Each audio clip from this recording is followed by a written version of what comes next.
Assalamualaikum warahmatullahi wabarakatuh. Selamat sore. Waalaikumsalam warahmatullahi wabarakatuh. Nah, jadi ini pertemuan pertama kita untuk perkuliahan algoritma dan pemrograman. Sebelumnya marilah kita berdoa bersama-sama menurut agama dan kepercayaan masing-masing terlebih dahulu. Berdoa bisa dimulai.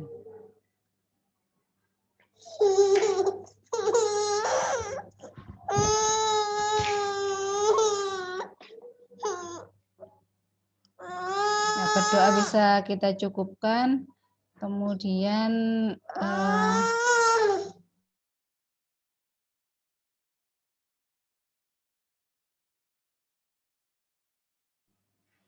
jadi kemudian untuk agenda pertama kita nanti adalah pemaparan kontrak perkuliahan. Kemudian selanjutnya adalah tentang pendahuluan.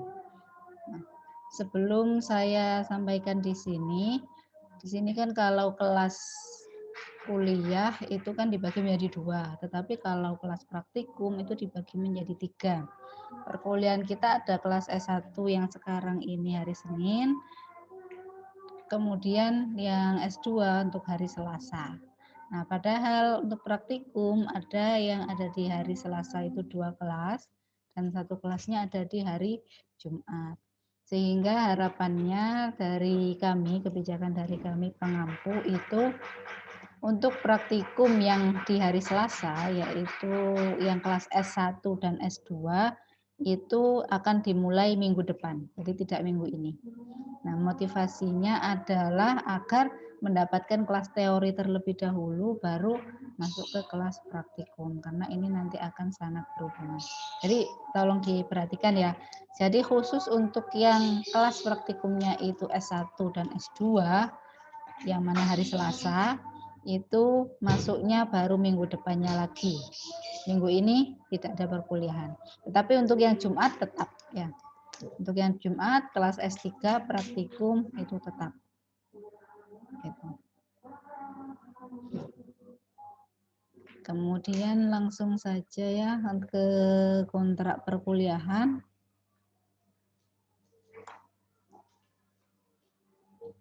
Untuk perkenalannya mungkin ada sebagian yang sudah kenal saya karena sudah pernah saya ampu di praktikum statistika 1. Yang belum kenal, nama saya Siti Maufirotul Ulia, biasa dipanggil Bu Ulia ya. Langsung ke kontrak saja saya jelaskan.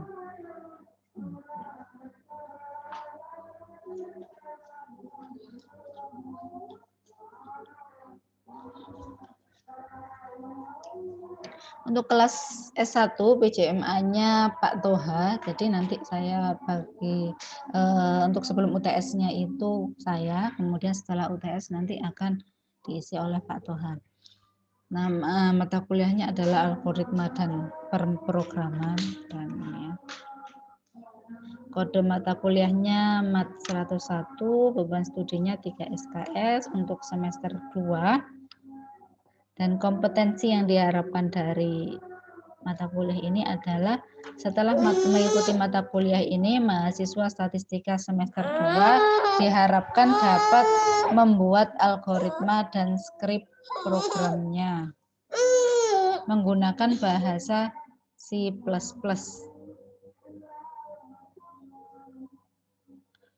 Untuk pemecahan problem matematika atau statistika sederhana. Jadi mungkin di sini sudah banyak juga yang dapat mata pelajaran pemrograman ya di SMA mungkin saya yakin ada beberapa yang sudah mendapatkan mata kuliah atau mata pelajaran ya kalau SMA, mata pelajaran pemrograman itu nanti akan kita gunakan di sini. Nah, untuk bahasa program yang kita gunakan adalah C++. Atribut soft skill yang digunakan dalam mata kuliah ini adalah kedisiplinan dan keaktifan. Nanti kita akan pelajari proporsinya di bawah ya. Untuk deskripsi mata ajaran, mata kuliah ini membahas algoritma dan pemrograman menggunakan bahasa C++. Adapun materi yang diajarkan dalam mata kuliah ini adalah algoritma pengantar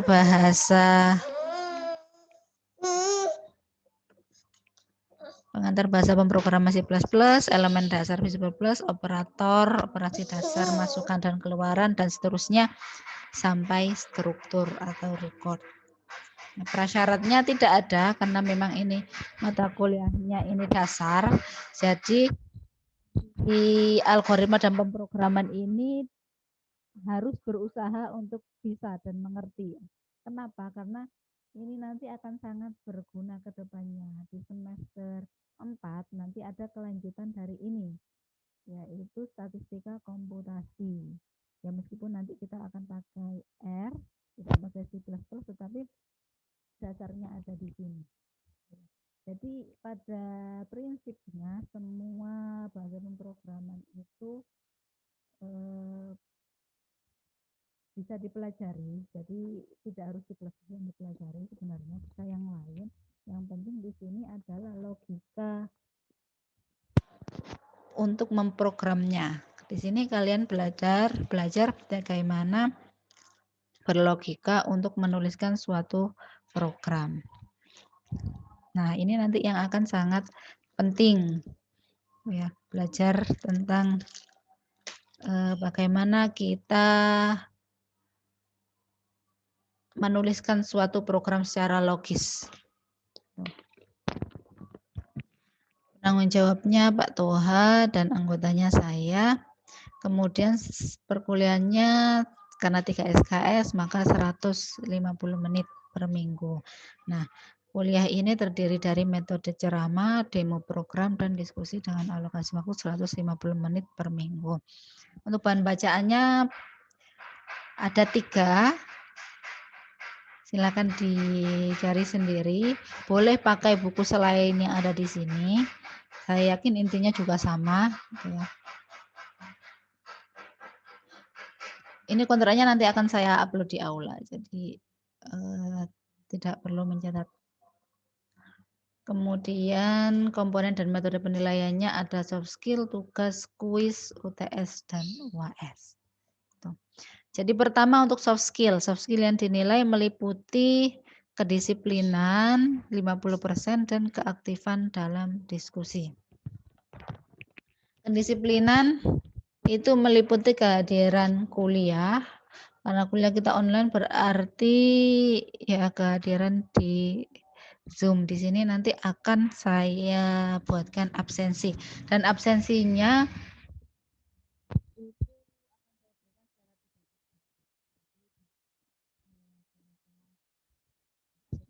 waktu perkuliahan gitu. Kemudian kelengkapan pengumpulan tugas, dan yang terakhir ketepatan waktu pengumpulan tugas. Nanti semua tugas akan berpusat di aula, akan selalu dikumpulkan di aula sehingga bisa tercatat waktu pengumpulannya. Kemudian yang kedua 50%-nya adalah tentang keaktifan dan dalam diskusi. Jadi nanti silakan berpartisipasi, nanti akan saya catat siapa saja yang berpartisipasi, nanti akan bisa digunakan untuk skill. Kemudian tugas mandiri perorangan yang diberikan tiap akhir perkuliahan. Jadi setiap akhir perkuliahan nanti akan ada tugas. Nilai tugas adalah nilai rata-rata dari semua tugas. Nah, tugas akan dikumpulkan 1 hari setelah perkuliahan. Jadi kalau perkuliahan kita maka tugasnya dikumpulkan besoknya, 1 hari pasca perkuliahan. Kemudian juga ada kuis. Jadi nilai kuis adalah nilai rata-rata seluruh postes. Ada 2 postes, yaitu pada pertemuan ke-5 dan pada pertemuan ke-13. Bedanya apa tugas dengan kuis? Kalau kuis itu nanti akan saya berikan di akhir perkuliahan juga, tetapi harus dikumpulkan pada saat itu juga. Tetapi kalau tugas itu 1 hari pasca perkuliahan. Selanjutnya yaitu ada UTS dan UAS diadakan setelah pertemuan ke-7 dan UAS-nya diadakan setelah pertemuan ke-14.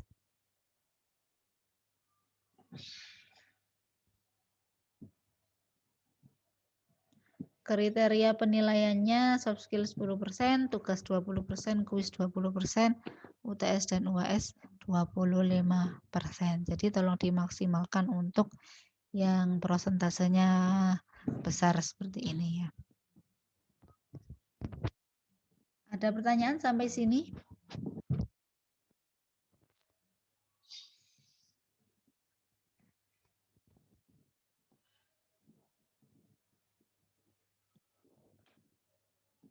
Bagaimana, ada? Belum ada. Kalau belum ada saya lanjutkan. Jadi untuk agenda kita yang pertama penjelasan kontrak kuliah, pengantar algoritma dan pemrograman, pengantar C++. Oh, mohon maaf. Ini bacaannya 1 2 3 ya. 1 2 3.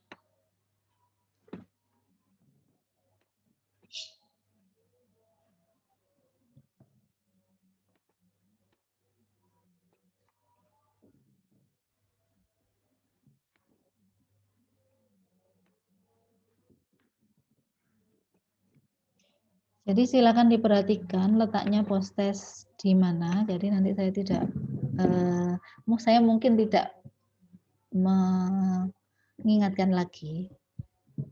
Jadi letaknya di pertemuan ke-5 dan juga pertemuan ke-13.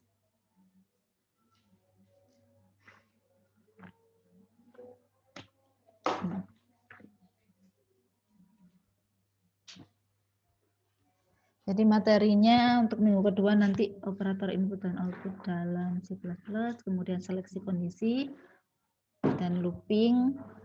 Kemudian setelah UTS nanti ada pemrograman modular, kemudian kita mengenal array 1 dimensi dan 2 dimensi, kemudian ada struktur. Gitu. Untuk yang lain-lain, mahasiswa yang persentase kehadirannya kurang dari 75% tidak boleh mengikuti ujian akhir semester. Ada pertanyaan dari sini?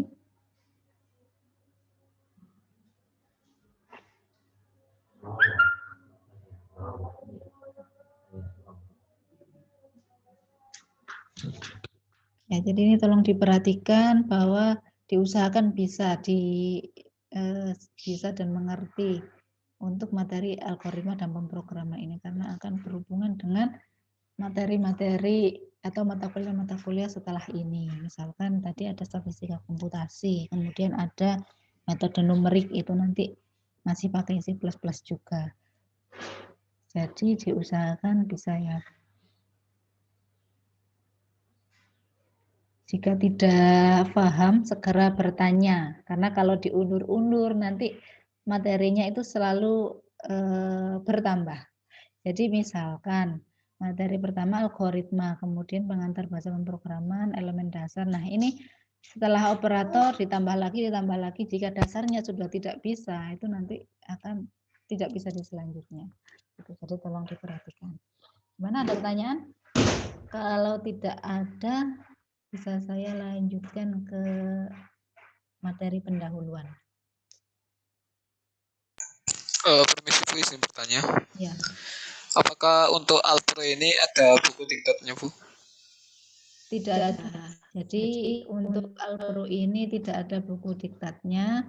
Kemudian nanti materinya kalau mata kuliah lain nanti akan saya share. Tapi untuk yang ini materinya sengaja tidak kami share. Karena tujuannya mahasiswa agar mencatat. Karena dengan mencatat itu nanti akan hafal. Ya, akan lebih hafal daripada yang tidak mencatat gitu. Jadi tolong disiapkan bukunya untuk materi ini ya. Untuk diktatnya masih belum ada ya. Entah nanti atau mau diadakan. Sepertinya akan diadakan tetapi juga tidak akan menjadi sangat lengkap karena tujuannya agar mahasiswa mau mencatat. Karena di sini nanti bahasa pemrograman ada beberapa bahasa yang harus memang diingat. Gitu. Ya, gitu Mas Anggara ya. Terima kasih Bu atas jawabannya. Ya.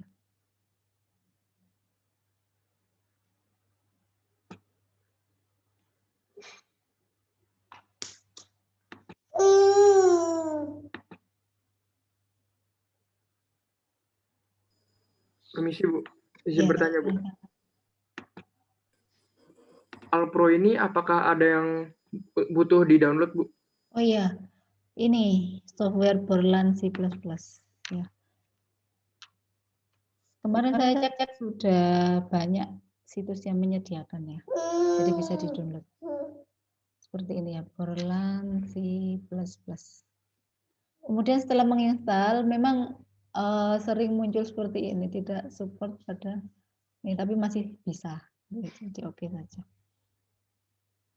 Jadi Borland C++, kemudian tandanya seperti ini ya, lambangnya.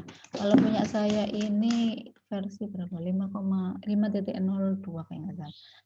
Kalau tidak salah. Silakan download yang terbaru boleh, sama saja. Jadi Borland C++.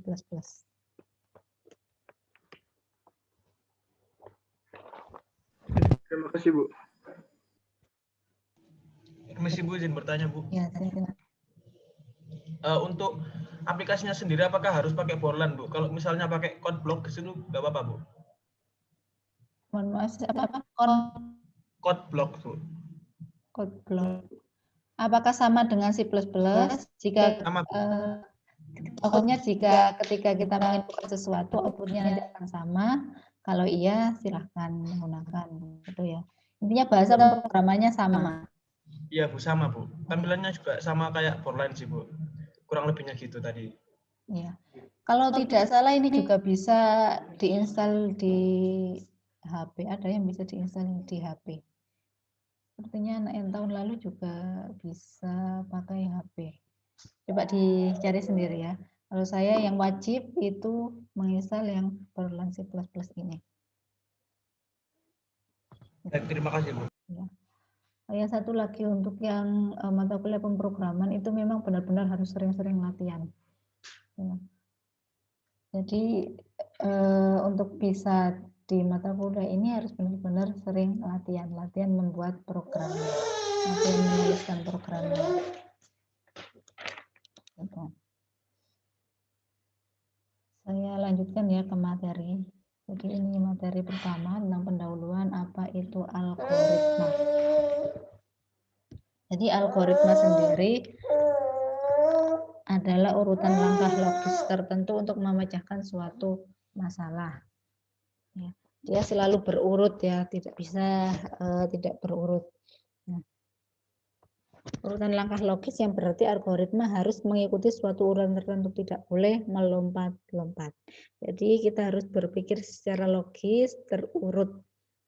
Kemudian alur pemikiran dalam menyelesaikan suatu pekerjaan yang dituangkan secara tertulis.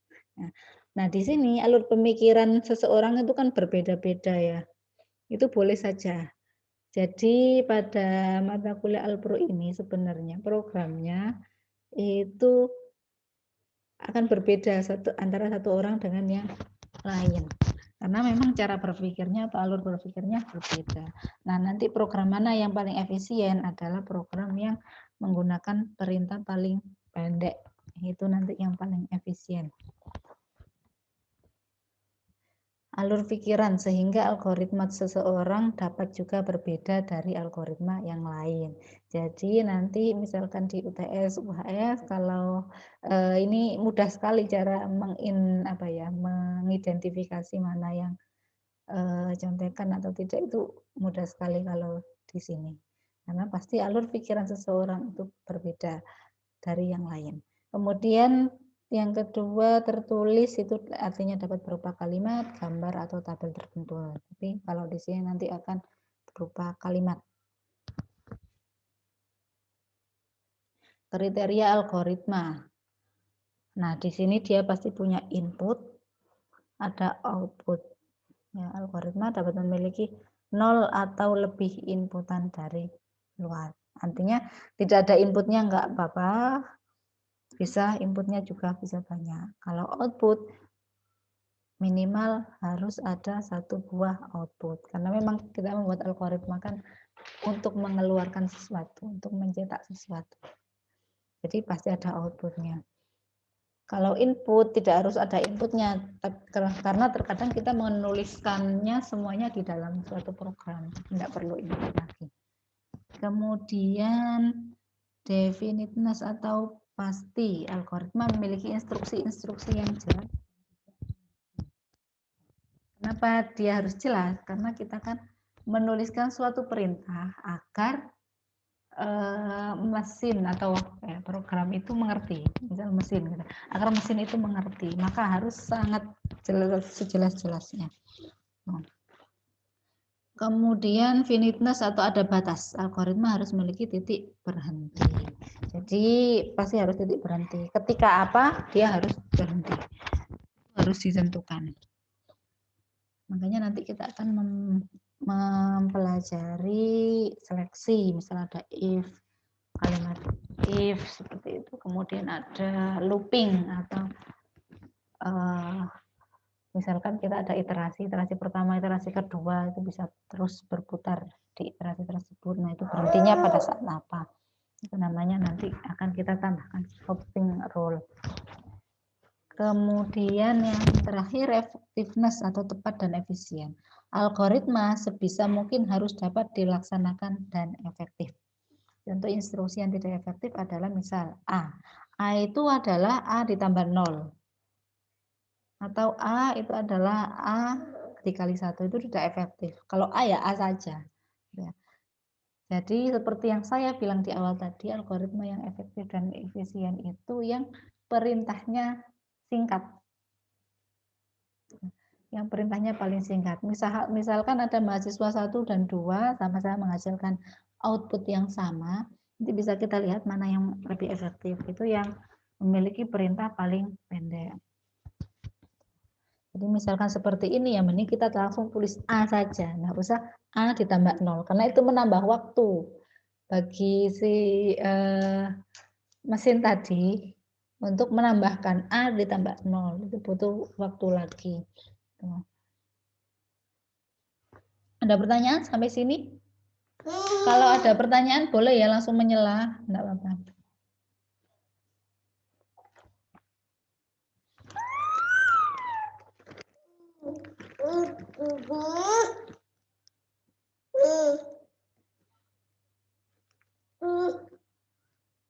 Atau saya terlalu cepat?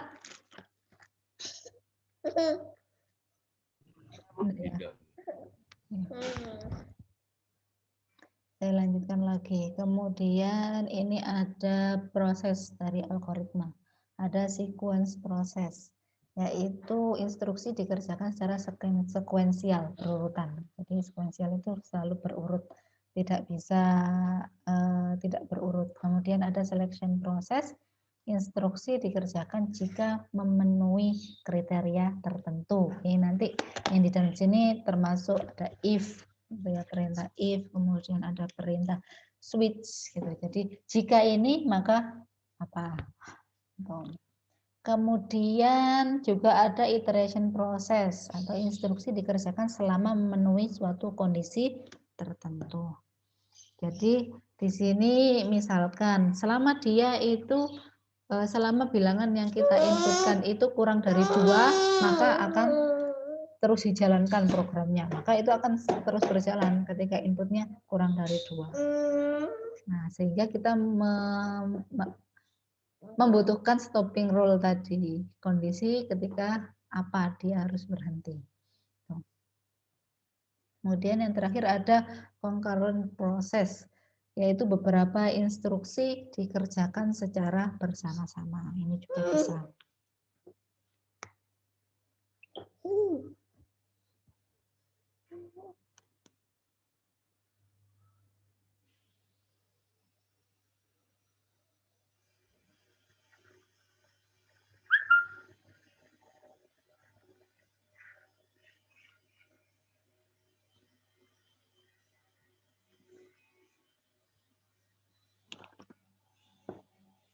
Selanjutnya ini contoh algoritma ya. Algoritma menghitung luas persegi panjang. Nah, kalau mau menghitung luas persegi panjang, maka pertama yang harus kita lakukan adalah kita harus punya panjang dan lebar sebagai input. Maka pertama masukkan panjang, kemudian masukkan lebar, kemudian baru kita tuliskan rumusnya, yaitu luas sama dengan panjang kali lebar. Nah, setelah itu kita mendapatkan nilai luas, maka langkah terakhir adalah tulis luas. Kalau kita tidak ada perintah misal tulis luas, maka tidak akan ada outputnya. Ya, harus dituliskan seperti itu.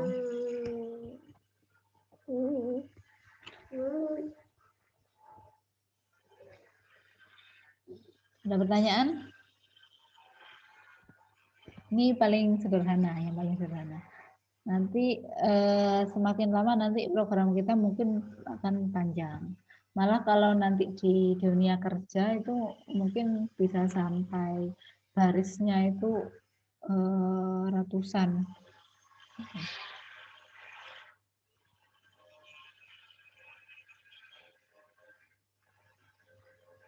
Saya lanjut ya. Tadi algoritma. Sekarang ada pseudocode atau di sini kita bilang kode ya, kode atau tanda yang menyerupai pseudo program atau merupakan penjelasan cara menyelesaikan suatu masalah. Nah, pseudocode sering digunakan oleh manusia untuk menuliskan algoritma. Nah, pseudocode ini adalah beberapa kode yang sebagai pengganti dari yang mewakili, bukan pengganti, yang mewakili algoritma untuk dituliskan ke dalam program bahasa pemrograman.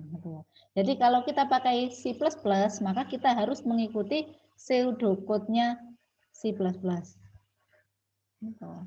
Jadi bisa berbeda-beda antar bahasa pemrograman. Kalau seperti ini, kalau yang lainnya bisa yang lain. Jadi contoh problem, mencari bilangan terbesar dari dua bilangan yang diinput. Jadi contoh algoritmanya satu, masukkan bilangan pertama. Nah, tapi kalau pseudocode-nya input A, A itu adalah bilangan pertama. Nah, kenapa A, B? Ini tergantung yang nulis programnya. Jadi bisa berbeda antara satu dengan yang lainnya.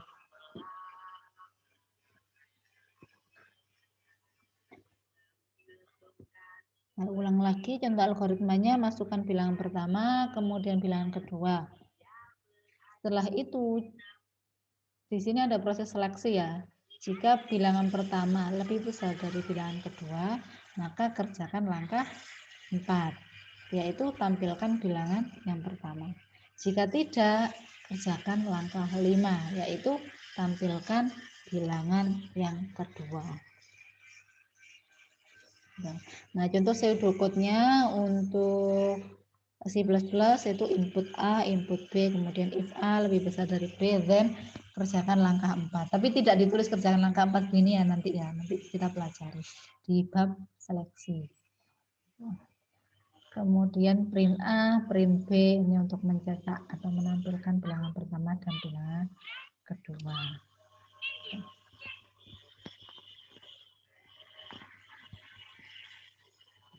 Silakan dipahami sebentar. Kalau ada yang ingin ditanyakan, bisa ditanyakan.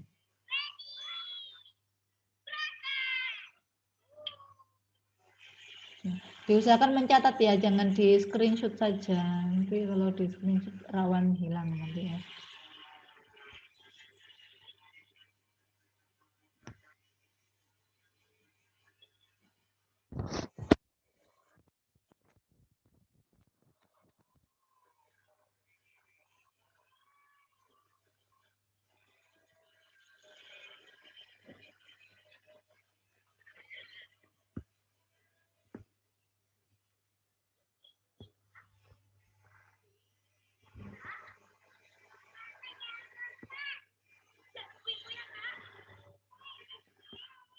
Bisa lanjut ya. Nah, ini perbandingannya. Kalau algoritma ini nilai A ditambah dengan 5. Tapi kalau pseudocode A sama dengan A ditambah 5. Kemudian cetak nilai A bila lebih besar dari 10, maka if A lebih besar dari 10, then print A. Ini semuanya adalah bahasa-bahasa dari masing-masing jenis program. Kalau kita pakai C++ nanti akan seperti ini. Kemudian dari dua bilangan A dan B, cari bilangan yang terbesar. Maka if A lebih besar dari B, then print A, else print B. Jadi else ini kalau selain A kurang dari A lebih besar dari B, yaitu A kurang dari B, itu maka di print yang B.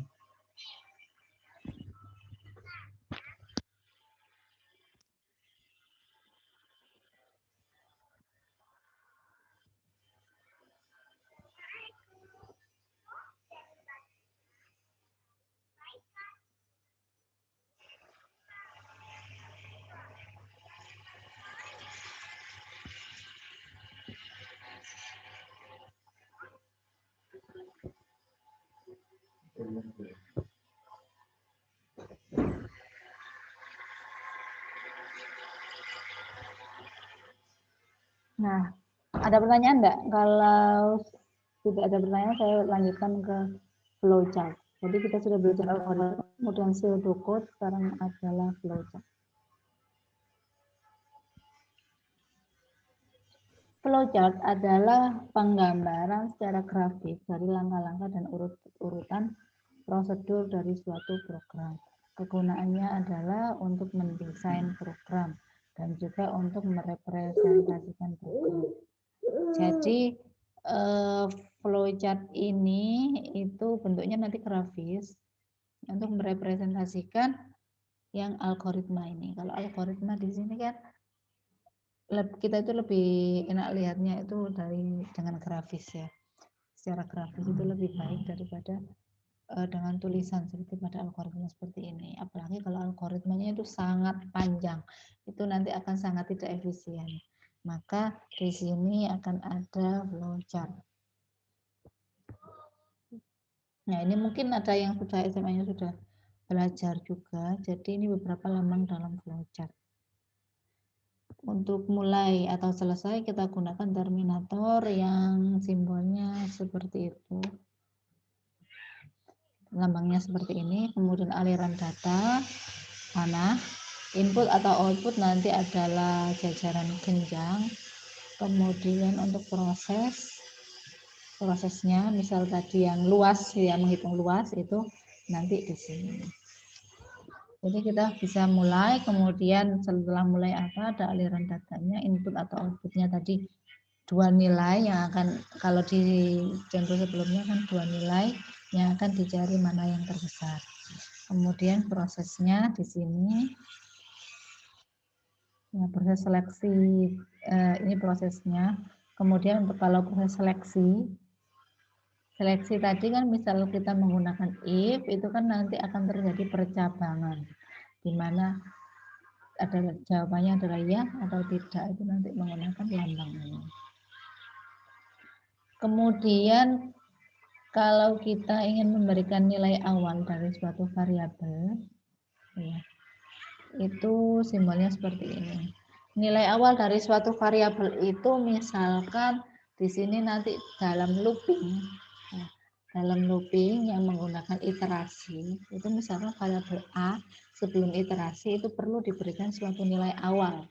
Kemudian nilai awal tersebut yang digunakan untuk iterasi selanjutnya, sehingga nanti nilai akhirnya akan berbeda dengan nilai awal dan nilai variabel tersebut. Ya, nilai dari suatu variabel tersebut akan berbeda dari nilai awal. Itu pemberian nilai awalnya disimbolkan dengan lambang ini. Kemudian yang terakhir, ketika kita harus memanggil prosedur atau fungsi, kita akan harus menggunakan lambang ini. Mungkin sekarang kalian masih menerka-nerka ya, maksudnya belum paham 100% tentang ini, karena ini memang belum dipelajari. Misalkan fungsi juga ya. Jadi fungsi ini nanti akan dipelajari akan kita pelajari di pertemuan-pertemuan selanjutnya. Jadi yang dimaksud fungsi, kenapa dia harus dipanggil? Jadi fungsi ini adalah kumpulan dari suatu algoritma. Misalkan kita ingin menghitung rata-rata. Nah, kita ingin menghitung rata-rata. Rumusnya seperti apa? Kita harus menjumlahkan semua observasi, kemudian dibagi dengan jumlah dari observasi tersebut. Gitu ya. Jadi misalkan pertama kita membuat suatu fungsi, yaitu penjumlahan dari semua nilai observasi. Fungsinya kita namakan fungsi jumlah. Nah, pada saat menghitung rata-rata, kita tinggal memanggil saja, tidak menuliskan perintah untuk menghitung jumlah itu lagi, tapi hanya memanggil namanya, fungsi jumlah tadi. Ya, untuk kemudian dibagi dengan n atau jumlah datanya, jumlah banyak datanya. Jadi fungsi ini itu gunanya adalah untuk memperingkas suatu algoritma, gitu ya. Apalagi kalau kita itu menuliskan suatu program yang sangat rumit, itu nanti akan sangat terpakai untuk fungsinya. Kira-kira seperti itu. Mungkin sekarang belum paham, tidak apa-apa. Nah, yang penting harus tahu lambang ini, penggunaannya untuk di masing-masing. Ada pertanyaan?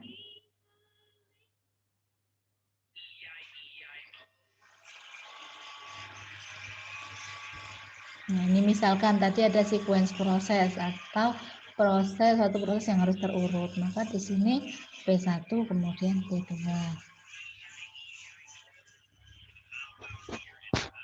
Kemudian di sini pemilihan kondisi. Jadi misalnya seperti ini menggunakan simbol apa ini? Belah ketupat. Nah, jadi di sini misalkan tadi jika A lebih besar dari B, ya atau tidak, benar atau salah. Kalau benar ke bawah, kalau salah mungkin akan ke atas atau kemana, pokoknya di sini ada dua pilihan, antara benar atau salah. Ini namanya pemilihan kondisi. Perulangan, jadi misalkan di sini ada perulangan atau looping tadi yang saya.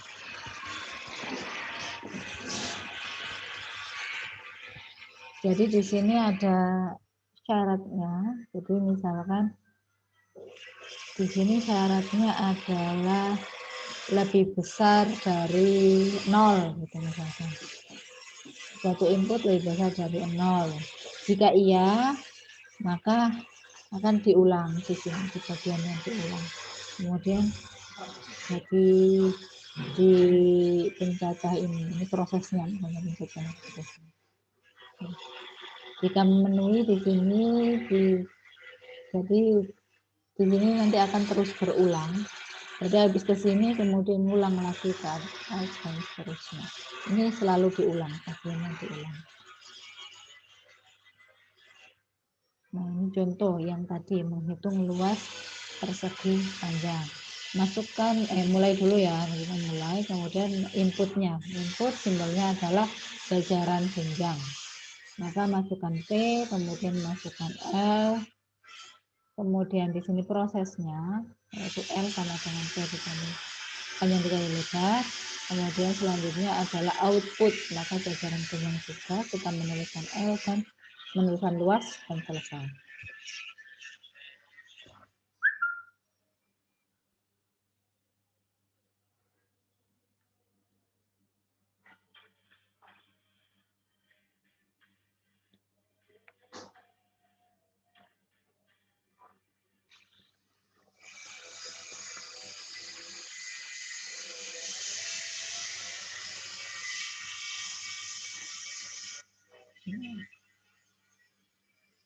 Ini contoh lagi, yaitu problemnya di sini menentukan bilangan ganjil atau genap. Kita mulai dulu, kemudian kita memasukkan inputnya yaitu bilangan bulat.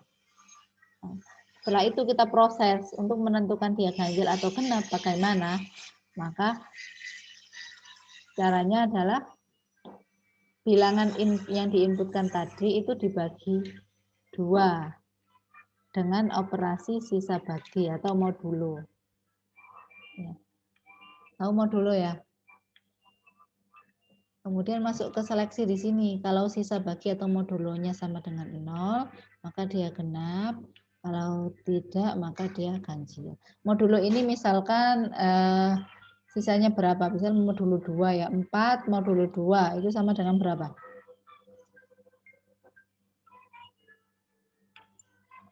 Yang tahu?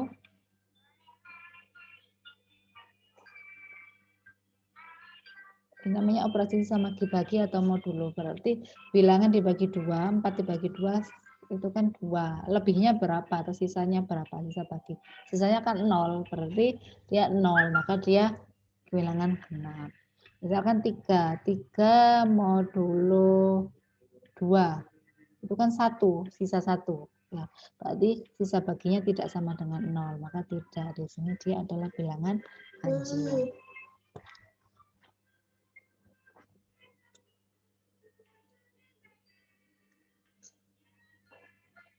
Jadi modulo itu sisa bagi ya. Modulo 2 berarti sisa bagi setelah dibagi 2.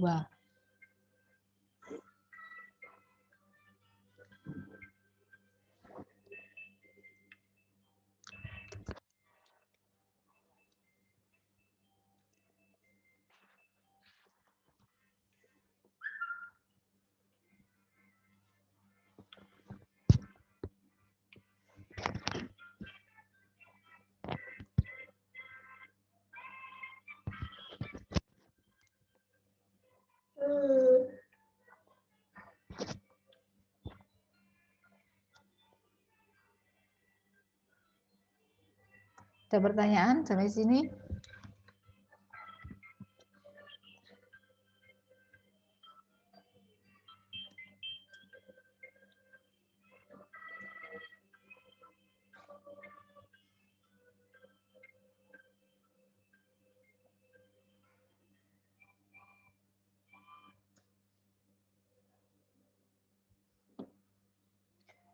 Saya lanjutkan ya. Kemudian bagian program. Suatu program pada dasarnya terdiri dari 3 bagian. Input, proses, dan output. Jadi minimal 3 itu. Kemudian input bisa ada bisa tidak. Karena terkadang inputnya itu kita masukkan ke dalam suatu program. Mungkin nanti kalian bisa paham ya. Jadi misal tadi ya, yang ini kita inputkan bilangan bulat. Gitu. Jadi program ketika kita run menanyakan inputkan bilangan bulat, kita inputkan itu berarti ada inputnya 2, kita tuliskan 2 gitu. Tetapi bisa juga 2 itu sudah kita tuliskan di program, jadi tidak usah menginputkan sesuatu. Jadi saat program running langsung keluar outputnya. Nah ini settingannya ya tergantung yang membuat programnya nanti. Intinya minimal program itu ada 3 bagian ini, input, proses, dan output.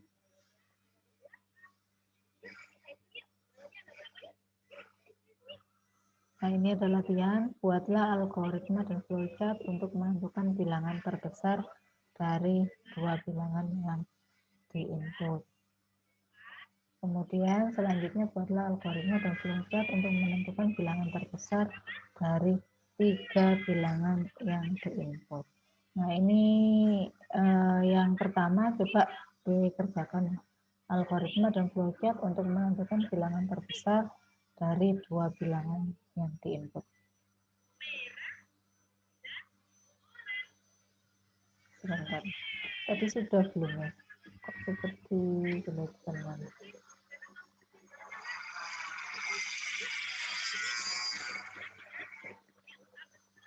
Flowchartnya belum ya, yang 2 bilangan. Coba dikerjakan yang 2 bilangan.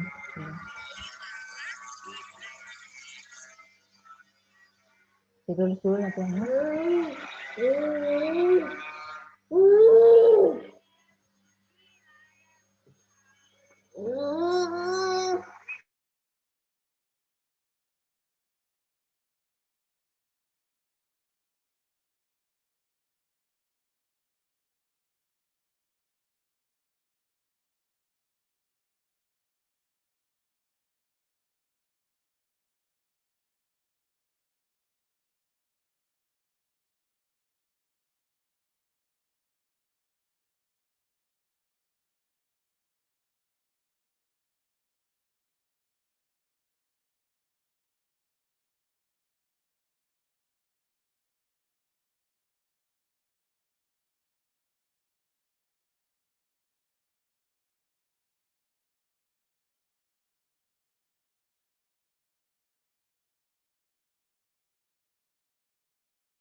Coba dikerjakan yang pertama dulu ya, yang latihan pertama. Nanti ada yang saya tunjuk untuk share yang sudah dikerjakan.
Yang sudah selesai membuat flowchart yang pertama bisa angkat tangan coba.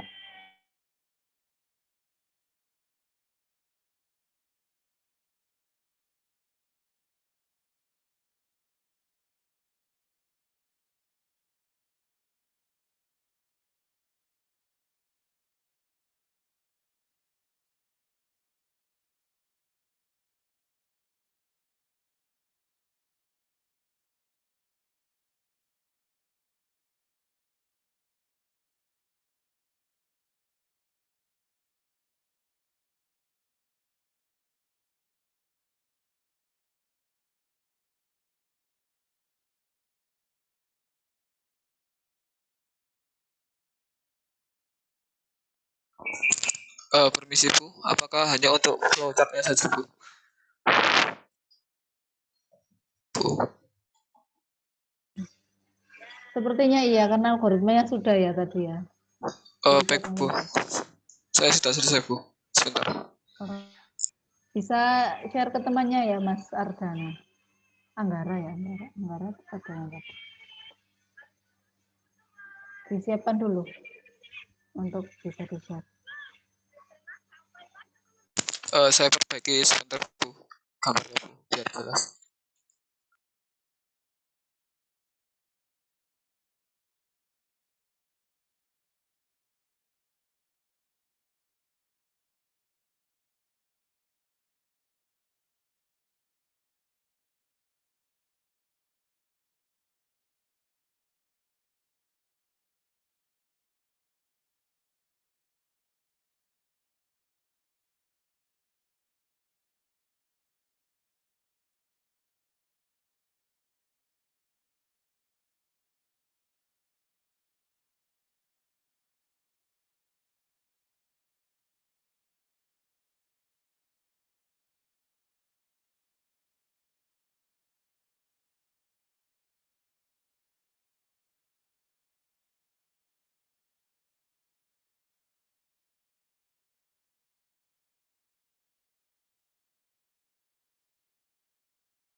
Saya izin share screen, Bu.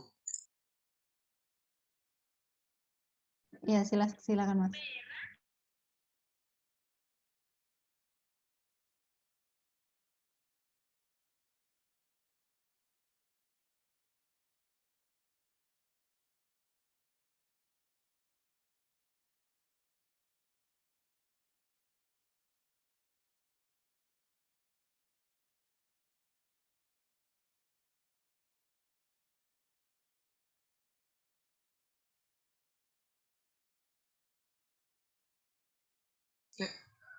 Apakah sudah terlihat, Bu? Iya, sudah. Agak dibesarkan, Mas.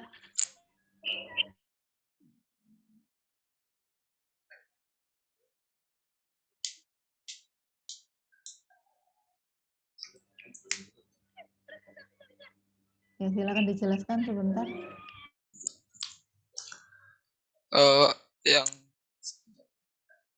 Yang pertama kita kita masukkan bilangan A dan B, atau bisa pakai variabel yang lainnya, bisa X atau Y dan lainnya. Lalu apakah A lebih besar dari B? Jika iya, berarti memang A lebih besar dari B. Jika tidak, maka B lebih besar dari A. Lalu dihubungkan ke stop. Apakah ada yang kurang jelas? Mungkin temannya ada yang ingin mengomentari.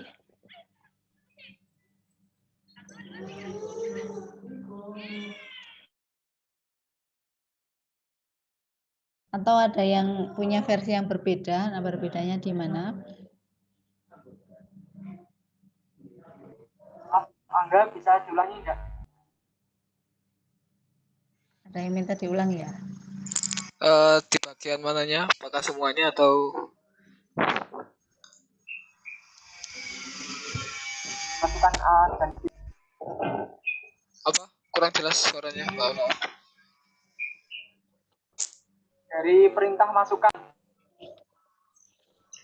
Oh, ini kan setelah dimulai kita masukkan A dan B, itu maksudnya bilangan A dan B itu terserah kalian pakai variabel apa aja, bisa B, C dan lainnya. Lalu apakah A itu lebih besar dari B? Jika jawabannya iya, maka A lebih besar dari B, lalu terhubung ke stop. Jika tidak, maka B lebih besar dari A dan juga akan terhubung ke stop. Apakah ada yang ditanyakan?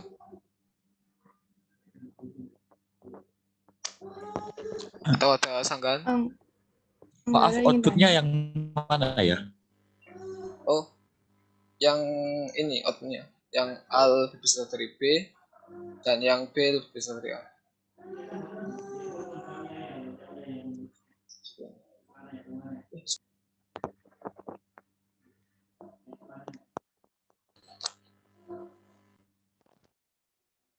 Gimana tadi? Sepertinya ada yang ingin berpendapat lagi. Izin berpendapat. Ya, nama. Oke, baik. Terima kasih. Nama saya Rizky Wahyuningsi. Di sini pengerjaan saya itu di inputnya saya membedakan input nilai A dan input nilai B. Jadi mulai terus aliran data input nilai A, lalu aliran data lagi, baru input nilai B. Oke, ada lagi yang berbeda.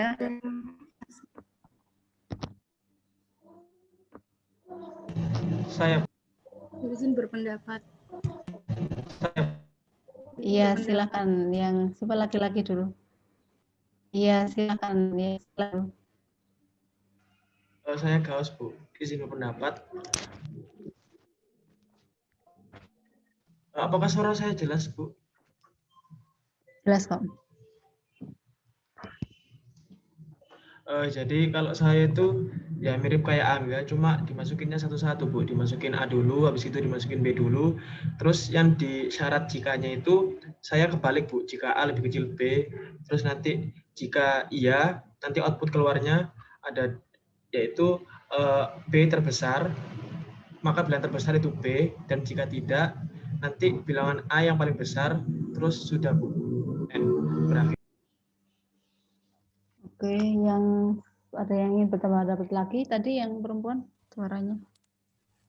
Siapa? Saya, Bu. Pradita itu ya. Pradita.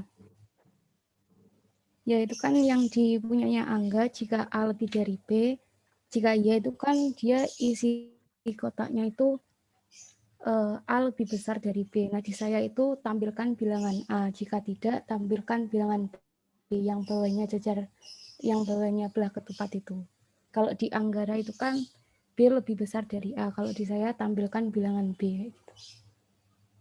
Oke, ada lagi yang berbeda? Saya, Bu.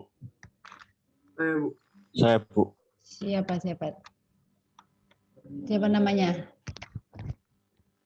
Saya Muhammad Syahri Kamdani. Perbedaan saya dengan punyanya Angga itu di outputnya, Bu. Kan di algoritmanya itu kan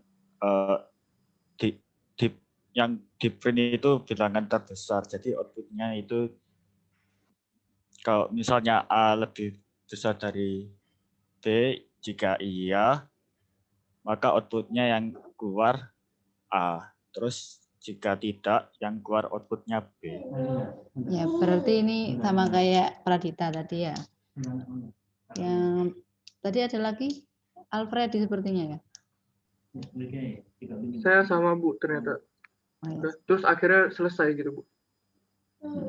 Oke, jadi di sini saya bahas ya, bagus sekali diskusinya tadi. Jadi sudah benar mulai, kemudian masukkannya satu-satu ya, karena ini harus terurut.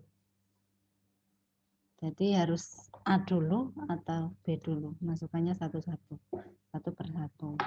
Apakah bisa dimasukkan dua sekaligus? Ini nanti tergantung perintah yang dituliskan. Tetapi untuk awal ini baiknya satu-satu dulu. Kenapa? Meskipun nanti juga baiknya satu-satu. Kenapa? Karena nanti akan menjadi program yang ambigu. Jadi satu-satu. Jadi A dulu, kemudian B dulu. Untuk menghindari kesalahan. Karena ini kita akan mengajarkan atau menuliskan sesuatu yang dikerjakan oleh orang lain, gitu misalnya. Jadi harus sejelas mungkin. Kemudian terkait outputnya, jadi karena tujuan kita adalah mencari nilai yang terbesar, apakah itu yang A atau apakah yang B, maka yang benar adalah tulis A, kemudian tulis B, atau tampilkan A dan tampilkan B. Nah, sesuai dengan algoritmanya, karena algoritmanya tadi kan itu ya, keluarkan A atau B. Jadi tidak ditulis seperti Mas Anggara di sini yang A lebih besar dari B, tidak, tapi harus langsung berarti A. Kemudian untuk yang tidak berarti langsung tampilkan yang B. Ada pertanyaan dari sini? Tidak, Bu. Terima kasih. Ya, gitu ya. Jadi, Bu. ya silakan. Saya masih agak bingung Bu, yang ini ada lingkarannya, lalu ada jajar genjang, ada segi 4 gitu. Ini udah benar Bu? Kalau yang ini sudah benar, karena pertama itu untuk mulai dan stop itu bentuknya apa ya? Bentuk apa kira-kira seperti itu? Ya bentuknya seperti itu ya. Intinya bisa oval lah, mendekati oval. Gitu. Kemudian untuk yang input itu harus jajaran genjang. Maka masuk input dan output jajaran genjang. Maka masukkan A, masukkan B itu jajaran genjang dua-duanya. Kemudian outputnya apa? Tulis B dan tulis A itu juga output, berarti itu yang jajaran genjang. Kemudian yang seleksi, ya, yang seleksi sudah benar. Ini kayak apa? Belah ketupat. Atau ini ya belah ketupat ini. Mungkin yang nanti kalian belum memanfaatkan mungkin yang fungsi itu ya, yang untuk gelombang fungsi, yang kotak kemudian sampingnya ada dua itu. Mungkin Mas Anggara bisa stop share dulu.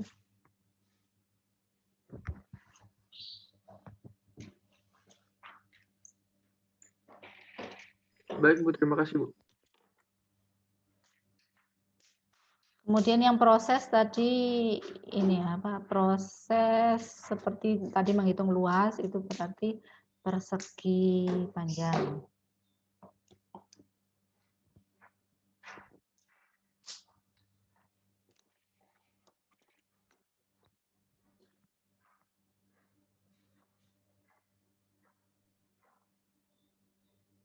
Ini persegi panjang yang sering digunakan nanti yang ini, kemudian ini juga pemberian nilai awal ini biasanya untuk looping atau perulangan, sepertinya untuk nanti. Nama yang bawah ini yang memanggil prosedur atau fungsi. Nah, kira-kira untuk mengerjakan yang selanjutnya bisa atau tidak? Tapi tidak akan kita bahas di sini yang kedua ini. Ini nanti dibuat tugas saja ya. Yang buatlah algoritma di flowchart untuk menentukan bilangan terbesar dari 3 bilangan yang diubah. Ini untuk tugas saja. Saya lanjutkan untuk yang selanjutnya.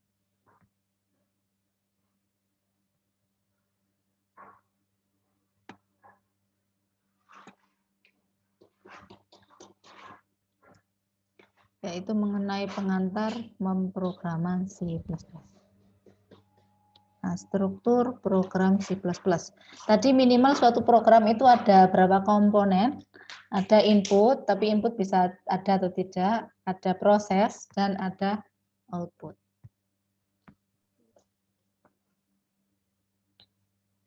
Nah, kalau di sini ada yang sudah familiar dengan pseudocode ini yang kita bilang pseudocode tadi ya, pseudocode untuk yang C++.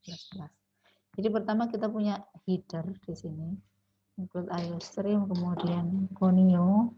Untuk sementara kita tidak mempelajarinya satu persatu dulu. Ini hanya saya tampilkan contohnya.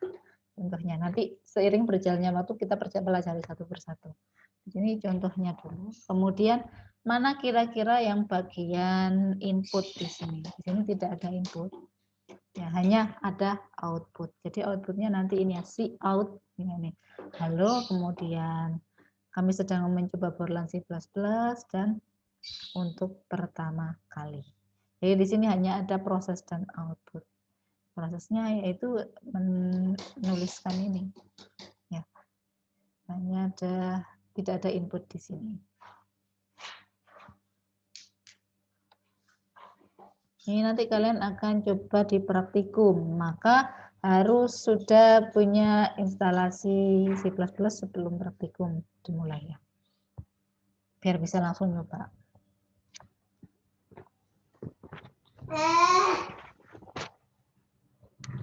Nah, mungkin bisa saya cobakan di sini ya. Di C++, jadi untuk tampilan C++-nya nanti akan seperti ini. Nah, kita akan menuliskan programnya di sini. Coba di sini. Kemudian ini saya mau ganti karena masih merah, berarti ada yang salah.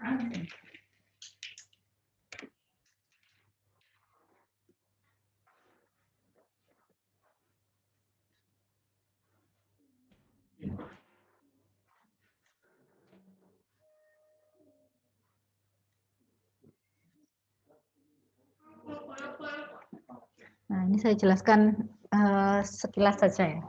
Jadi yang include ini itu adalah header, kemudian program kita akan dimulai dari sini, dalam kurung kurawal, di dalam kurung kurawal. Jadi setelah void main, kemudian buka kurung, itu nanti kita akan tuliskan inti program kita di sini. Jadi ini maknanya output yang akan kita keluarkan adalah halo. Kemudian kalau ini adalah bentuknya itu kalimat atau kita bilang itu string, jenis inputannya, maka harus diupdate dengan tanda petik. Kemudian di sini ada endl, ini maksudnya end line, maksudnya enter, setelah itu enter. Halo, kemudian enter. Kemudian ini CLR, SCR adalah clear screen, yaitu menghapus layar. Jadi layar yang ada di sebelum clear screen akan tidak ditampilkan di output. Jadi nanti outputnya ini tanpa halo, karena ada clear screen di sini. Ini sama, jadi untuk enternya bisa pakai NDL atau /n. Ini juga enter, mananya, n line, /n di belakang. Mungkin kita coba GETCH ini untuk menampilkannya. Kita coba kita run itu bisa di sini.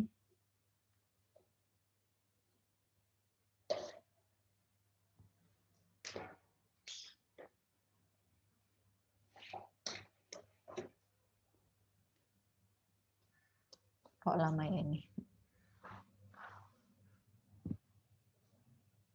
Nah, nanti outputnya akan seperti ini. Kami sedang mencoba Burhan C++ untuk pertama kali. Tuh. Kemudian nanti ini saya kenalkan dengan jendelanya saja. Misalkan clear screen-nya ini saya matikan. Ya, diberi garis miring 2 itu berarti ini komentar. Dia tidak akan ini hanya komentar kayak ini menghapus layar. Ini kan dia tidak akan diikutkan dalam running mode. Maaf kok mode running program. Jadi misal seperti ini maka akan ada halonya nanti. Nah, halo, kami sedang mencoba Burhan C++ untuk pertama kali. Begitu. Kemudian nanti kalau salah, kalau ada kesalahan maka akan tampil di bawah sini di message ini. Bisa diklik 2 kali. Misalkan di sini saya hilangkan tanda titik di sini ya. Nah, maka akan fail. Nah, akan ada message-nya di sini. No name ini unterminated string or character constant. Statement missing. Ada operator yang hilang atau yang tidak dimasukkan. Maka kita bisa klik 2 kali. Nanti dia akan mengarah ke sini. Ya, ke yang salahnya di mana. Ini juga akan mengarah ke salahnya di mana. Ini salahnya di sini kenapa? Karena di sini kan tidak ada batas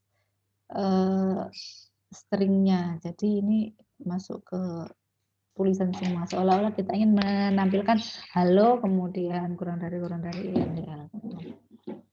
Gitu.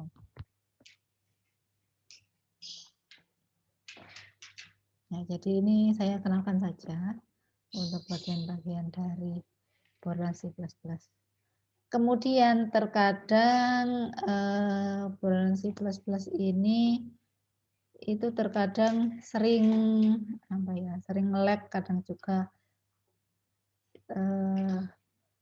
sudah benar, tetapi ketika di run nggak bisa, itu bisa disiasati dengan sebentar.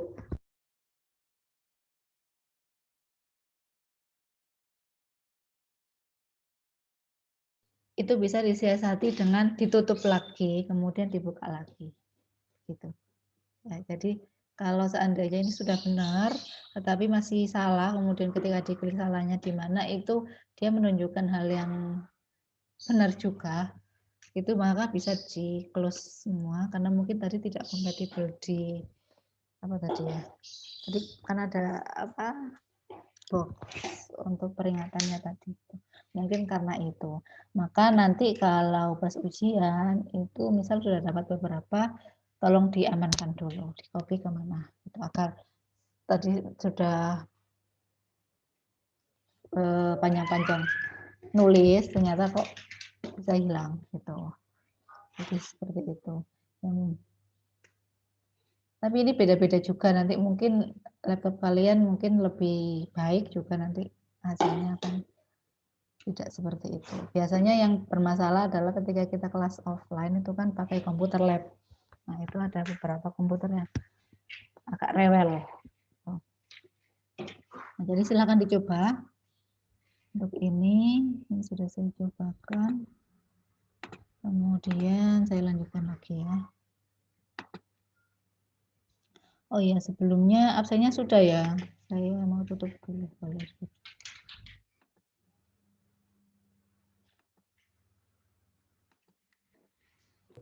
Bu, mohon maaf, Bu. Ya, Saya belum absen sih, Bu. belum absen ya sekarang. Langsung absen ya sekarang ya.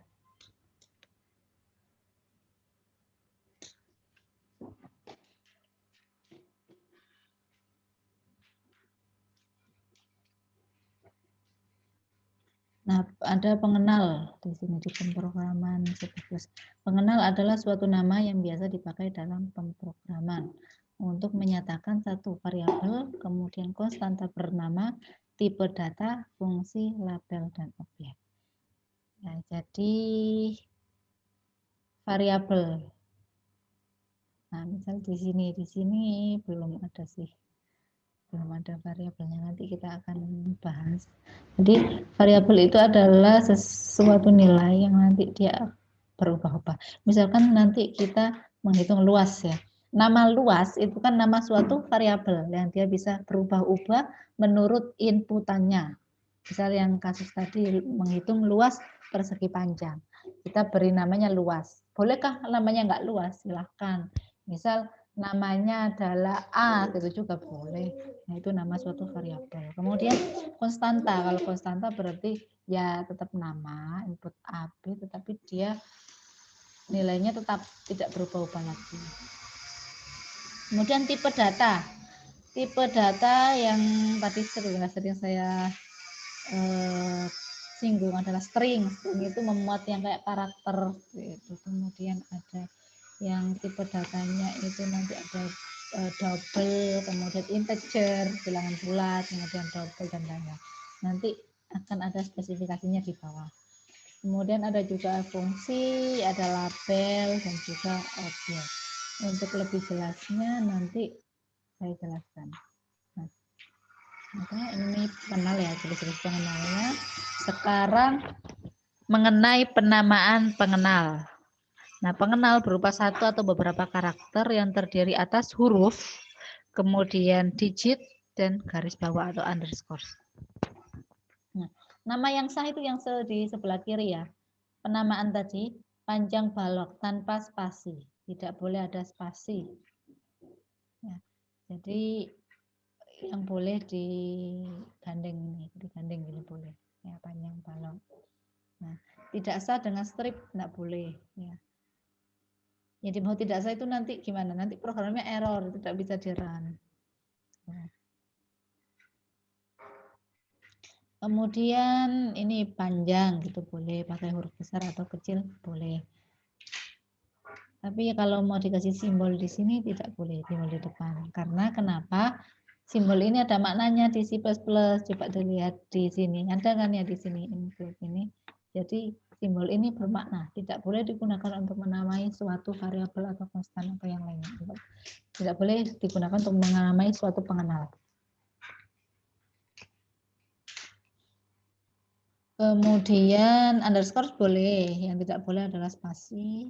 Kemudian gimana kalau perpaduan antara angka dan karakter boleh. Ya, tapi angkanya tidak boleh duluan. Jadi angka di depan tidak boleh. Misal enggak pakai underscore ya luas 2 boleh enggak? Boleh. Kemudian perlu diketahui bahwa huruf kecil dan huruf kapital berbeda. Jadi kalau sudah menamai seperti ini, panjang balok dengan di kapital yang paling depan P dan B, maka nanti ketika nulis atau menampilkan outputnya adalah print panjang balok yang harus persis seperti ini. Tidak boleh huruf kapital semua atau huruf kecil semua, tidak boleh. Harus persis seperti ini. Karena dia case sensitif.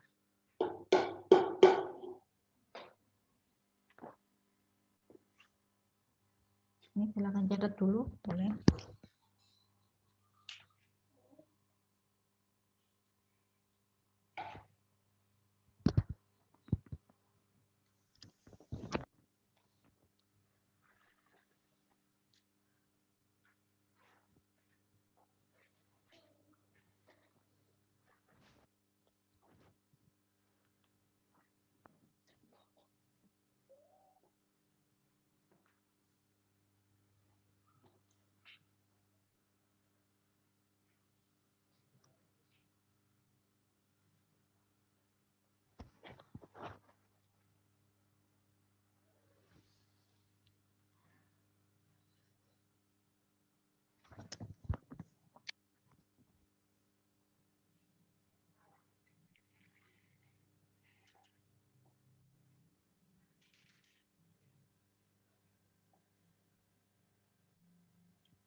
Yang ingin ditanyakan?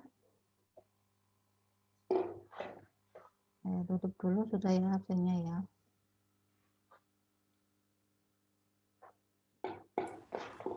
Bu, saya ingin bertanya, Bu. Ya, silahkan.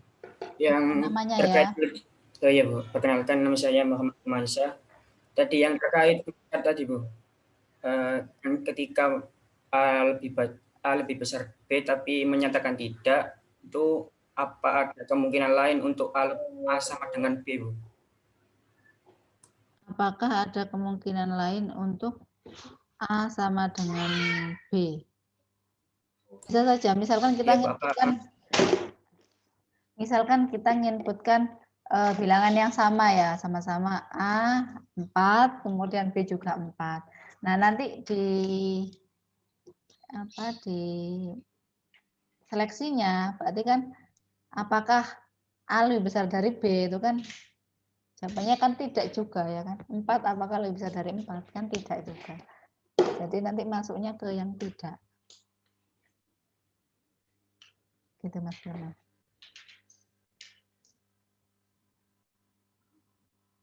Ada lagi yang ingin tanyakan?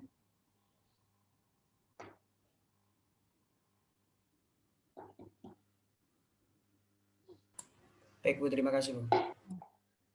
Saya lanjutkan untuk kata kunci. Ini merupakan pengenal yang dipunyai oleh sistem. Tidak dapat digunakan sebagai pengenal yang dibuat oleh pemrogram. Ya. Jadi ini harus ya diingat-ingat, dihafalkan yang ini. Ini semua adalah perintah-perintah yang digunakan oleh C++, sehingga tidak boleh digunakan untuk menamai suatu variabel. Ya, ini mungkin agar cepat untuk yang ini di screenshot dulu, nanti dicatat, dipindah ke catatannya biar cepat. Pak, saya beri waktu sebentar.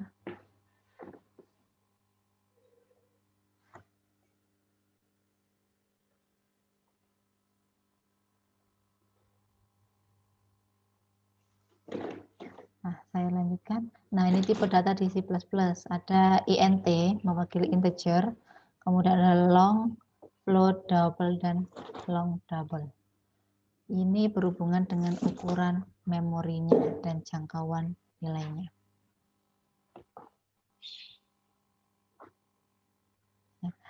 Jadi, kapan kita menggunakan ini? Ya, tergantung dengan kasus yang kita kerjakan. Misalkan kasusnya tentang tadi menghitung luas persegi panjang. Nah, range dari kemungkinan luas persegi panjang itu berapa saja. Misal panjangnya itu paling besar 100.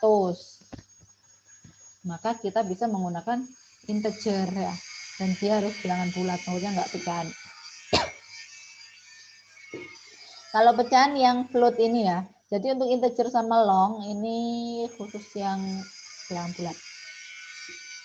Yang float, double, long double ini yang pecahan, bisa digunakan untuk pecahan. Jadi ketika kemungkinan nilainya itu pecahan, maka harus pakai float, double, dan long double. Ya, misalkan tadi menghitung ya luas persegi panjang tadi ya. Jika ada kemungkinan inputnya itu nanti pecahan, maka langsung gunakan float. Dan diperhatikan jangkauan nilainya ini. Ketika melebihi jangkauan nilai ini dia nggak bisa jalan. Jadi sebenarnya paling aman sih menggunakan yang range-nya lebih besar. Tapi juga kita harus memperhatikan nanti memori programnya. Ya, kalau kita menggunakan yang lebih besar nanti memorinya besar. Jadi gunakan seefektif mungkin yang digunakan, yang dibutuhkan seperti apa, maka gunakan tipe data yang sesuai.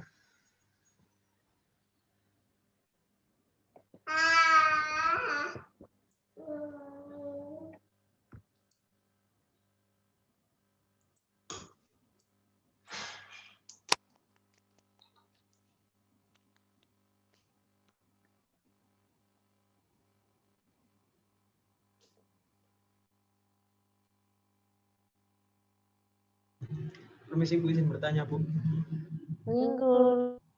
Ya, silakan. Saya Gaos. Saya mau tanya, apakah ukuran memori yang 2 byte, 4 byte, 8 byte ini bisa mempengaruhi kecepatan saat memproses itu ya Bu, memproses hasilnya gitu Bu? Untuk mempengaruhi kecepatan proses tidak, tapi storage yang dibutuhkan. Lebih ke storage yang dibutuhkan.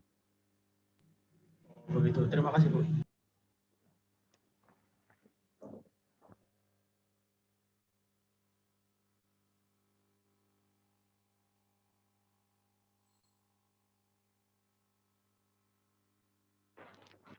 Sudah ya. Ini sepertinya di praktikum juga akan diberikan, jadi saya tidak lama-lama. Yang di sini. Ya. Ini perbedaan variabel dan konstanta. Variabel digunakan untuk menyimpan suatu nilai dan nilai tersebut dapat diubah. Kalau konstanta menyimpan suatu nilai dan nilai tersebut tidak dapat diubah. Seperti yang saya bilang tadi, misalkan variabel yang kita namai luas, dia akan berubah-ubah seiring berubahnya input. Kalau konstanta dia akan tetap.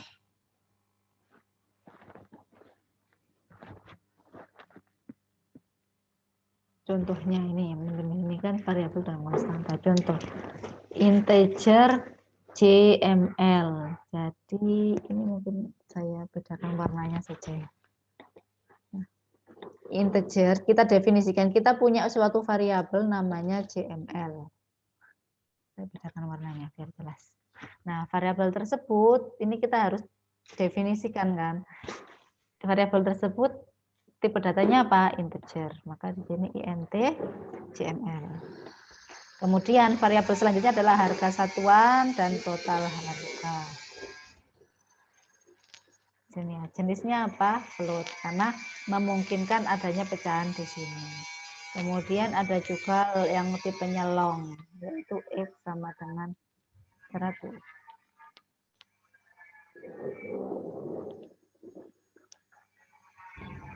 Di sini konstanta. Ini konstanta yang tipenya float, yaitu pi. Di sini pi.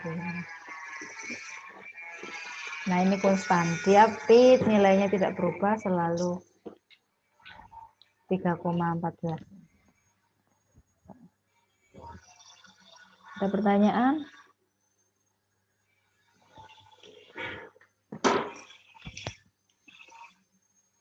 Nah, jadi variabel itu bisa beda-beda. Misalnya jumlah itu integer, harga satuan tambah total harga itu float, kemudian yang long itu X. Tuh. Kemudian nilai awal X-nya itu 100, ini maksudnya ya. Jadi ini kita tidak input X. Nah, jadi nanti inputnya mungkin ini ya, mungkin inputnya nanti harga satuan sama total harga, outputnya jumlah, kemudian di sini X-nya itu langsung didefinisikan sebagai 100.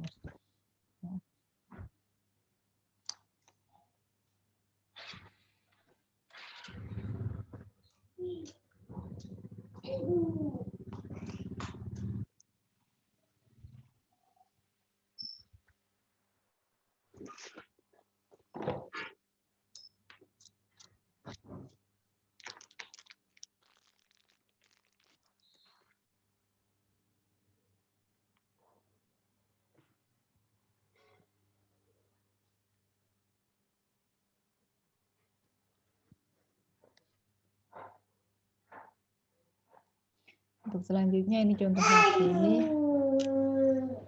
Jadi misalkan yang tadi ya, include IOStream, include Clonio, ini headernya. Nanti, ya, tidak perlu diambil pusing dulu.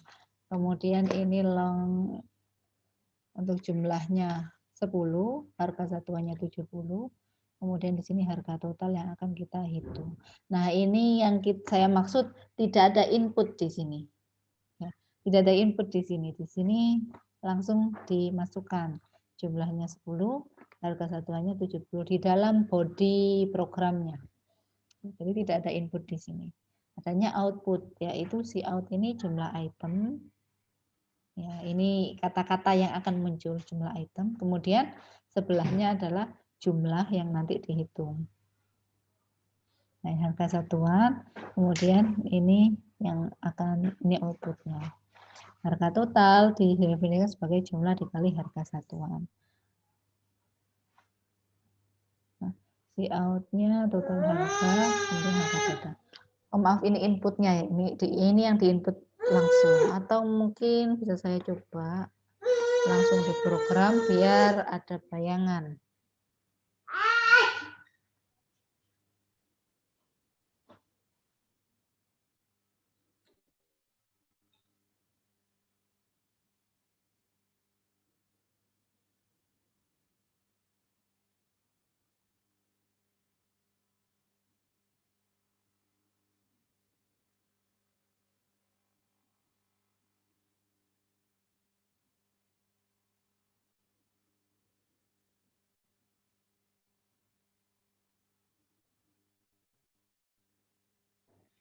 Jadi di sini bisa diperhatikan, di sini ya, inputnya ada apa saja. Di sini inputnya ada jumlah yang 10, kemudian harga satuannya itu 750, kemudian di sini disuruh ngitung harga total. Ini inputnya. Nah, ini tidak ada inputnya sebenarnya. Ini cuman untuk menuliskan biar rapi gitu ya. Jadi ada jumlah item, nanti ditulis jumlahnya, kemudian harga satuan berapa. Nah, di sini harga totalnya, kemudian outputnya. Jadi saya run ya. Kalau saya run di sini, nanti saya tidak memasukkan inputan apa-apa. Nah, jadi langsung ada seperti ini ya, jumlah itemnya 10. Harga satuannya 750 dan total harganya langsung adalah hasil perkalian dari keduanya ini.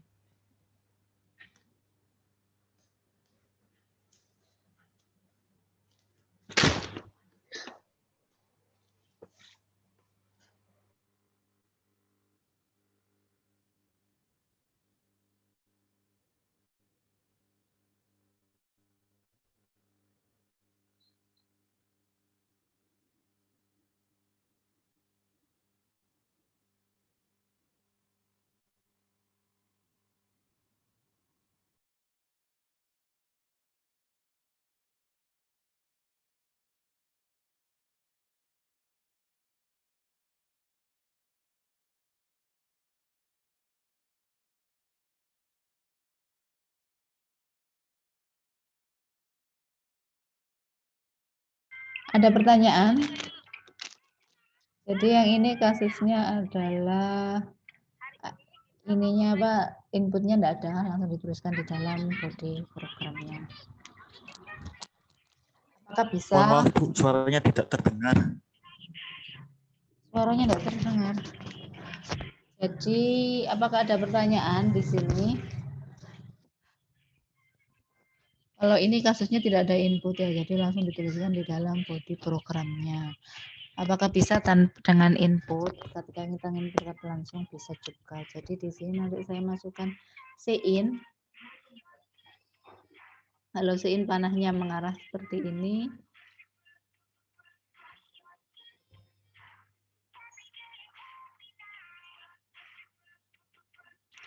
Oh, maaf di sini saja.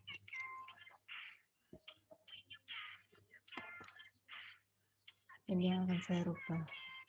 Atau sebentar sebelum saya rubah, saya amankan dulu.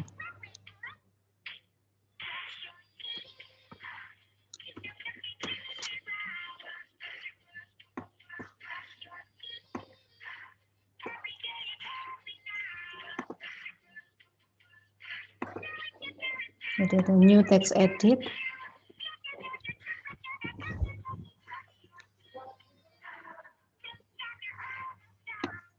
Maka ini saya hilangkan. Lalu di sini saya kasih sein. Namanya apa? Jumlah item JML.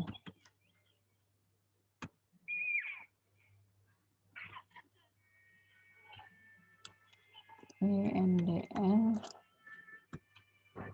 Kemudian sama, ini juga tidak akan saya tampilkan.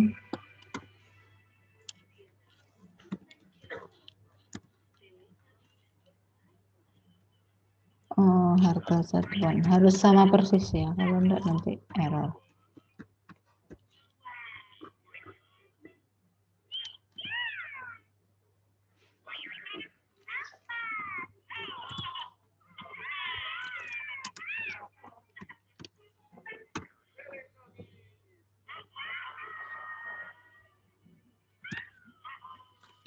Nah, kalau mau rapi juga boleh, misalkan nanti harga totalnya dikasih tab gini. Gitu. Sebenarnya ini sangat berfungsi kalau programnya sangat panjang ya, agar bacanya enak. Nah, jangan lupa ini dihilangkan karena sudah tidak definisikan. Jadi hanya ini saja. Kemudian kita run.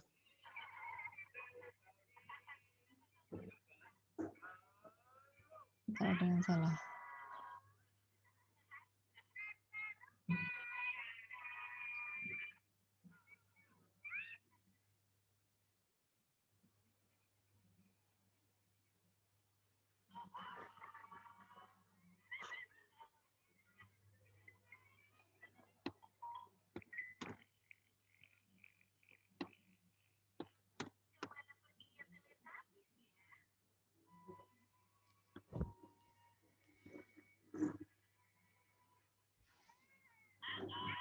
Nah, dan ini yang namanya ada inputnya. Jadi jumlah input, misal kita mau 2, kemudian harga satuannya adalah 10.000 misalkan.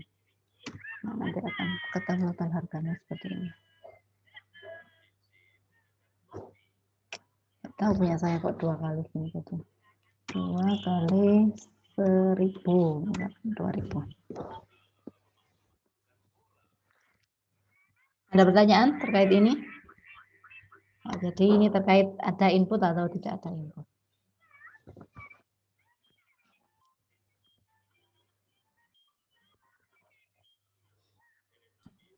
Izin bertanya. Iya. Perbedaan tanda lebih dari dan kurang dari itu berpengaruh juga ya? Yang apa? See in, see out ya? Iya, itu kan see out. Ya. Kurang dari sama sin lebih dari. Itu perbedaannya apa ya? Berbeda ya, memang berbeda. Jadi ini saja yang dihafalkan ya. Kalau see in kan masuk ya, berarti dia mengarah ke see in masuk. Kemudian kalau see out kan keluar, berarti membelakangi. Kalau saya, kalau kalian hafalkan sendiri ya. Oh, berarti itu hafalannya, Bu. Lebih dari atau kurang dari. Oh, baik. Terima kasih, Bu. Ada lagi yang tanyakan? Mohon maaf, Bu, izin bertanya, Bu. Ya, sebentar. Tadi siapa yang bertanya ya? Saya, Bu. Brenda. Yes. Siapa, Pak? Brenda, Bu. Brenda. Iya, Brenda. Oh, Brenda. Ada yang tanya lagi? Tadi siapa? Saya, Bu. Tapi di luar dari apa ini ada jeda untuk sholat di muslim, Bu? Gimana? Saya nggak kedengaran, agak keras, Mas. Apa ini ada jeda buat sholat? Iya, nanti akan saya jeda. Saya juga belum sholat. Sengaja saya taruh tengah-tengah. Kenapa? Karena dulu saya taruh awal, ternyata semuanya tidak dari waktu Indonesia bagian timur, jadi beda-beda lagi. Atau coba kita ini dulu. Ada yang dari ini Indonesia bagian tengah atau timur. Nah, usulnya gimana?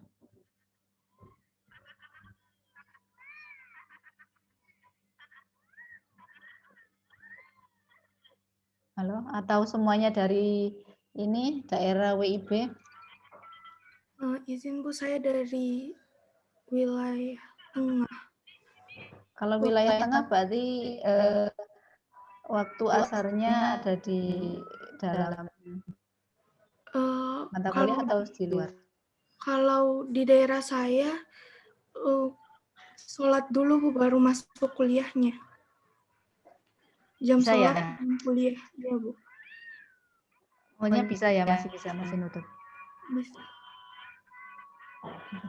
Ada 2 pilihan sebenarnya. Bisa sholat di tengah-tengah atau kita mulai akhir, misal jam 3:10. Pilih yang mana? Mungkin di awal aja, Bu. Di awal aja. Berarti kita nanti mulai kuliahnya jam 15.10 ya. Ingat-ingat. Oke. Setelah ini selesai kayaknya materinya, kemudian ada waktu untuk kalian pekerjaan tugas. Bentar saya lihat dulu.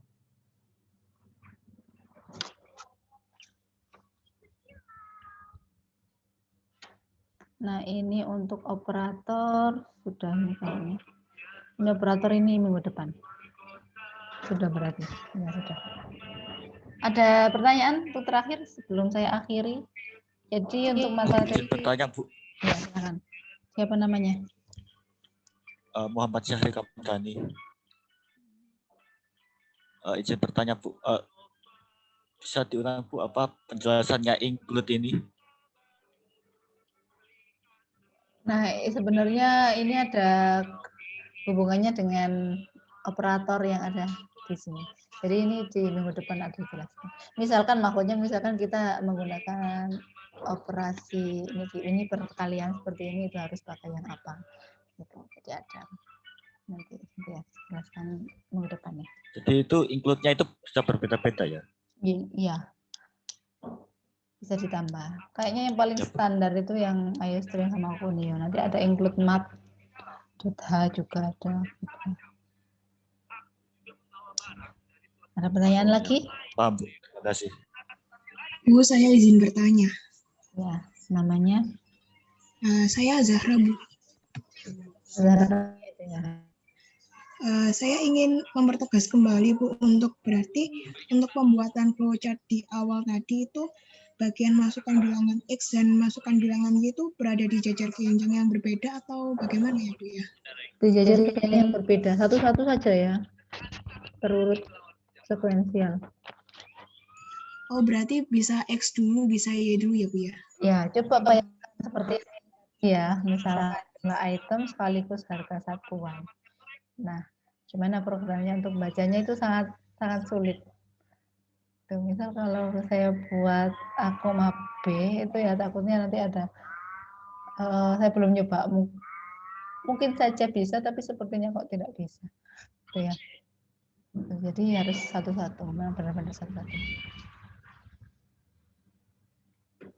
Baik, Bu, terima kasih. Lagi? Jadi ingat berarti besok yang praktikum hari Selasa masuknya minggu depan. Ya, kalau Jumat tetap. Kemudian kita awali bukan 250 tetapi 1510. Bertanya, Bu. Iya. Itu voidman-nya sama gauge kurungnya kok kosong ya, Bu? Iya, memang ini kurungnya kosong. Jadi voidman ini yang menandakan mau masuk ke body program yang di sini. Kalau GTCH ini untuk menampilkan, misalkan ya saya hilangi yang get ini. Saya buat komentar. Maka nanti outputnya akan hanya mengelip gitu. Coba.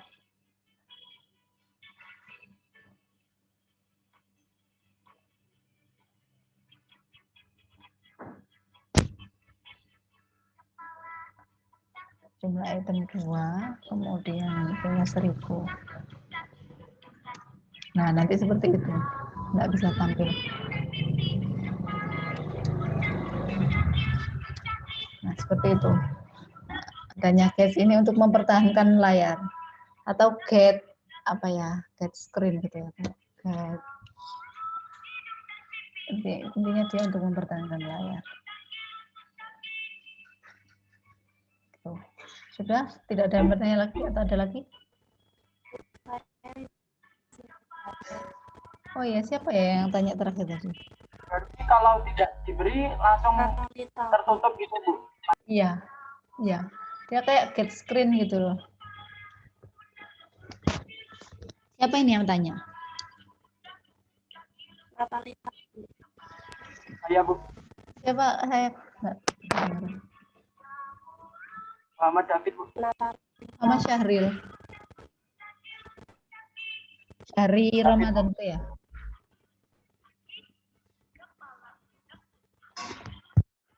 Oke, kalau sudah tidak ada yang tugasnya ya.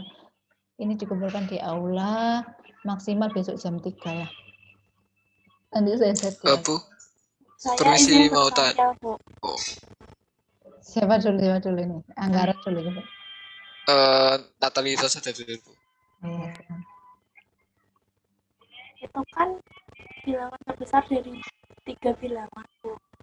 Di percabangannya bisa diisi 2, kayak jika A lebih besar dari B dan A lebih besar dari C, atau harus satu-satu, Bu. Jadi pertama perintahnya harus berurut step by step. Ya, step by step satu-satu. Tuh. Saya tidak mau menjawab lebih rinci karena ini kan tugas, nanti kita bahas minggu depan. Tuh. Nah, jadi intinya di sini algoritmanya harus berurut dan step by step. Kita nggak bisa anggap ini kita itu ngajari mesin untuk bergerak gitu ya. Jadi satu persatu stepnya.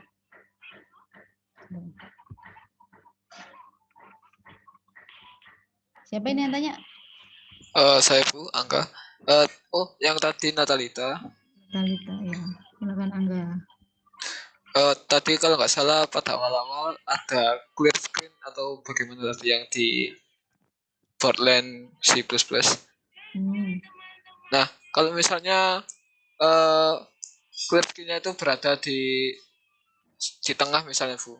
Nah, kalau misalnya tidak diberi tanda miring 2 kali itu, apakah yang di atas itu hilang semua atau cuma yang tepat di atasnya saja yang hilang, Bu?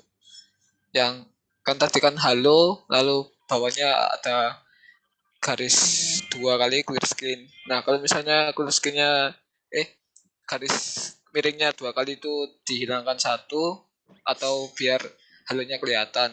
Nah, kalau misalnya ada seperti itu tapi clear screen-nya itu berada di tengah, apakah yang hilang hanya tepat di atasnya atau semuanya, Bu?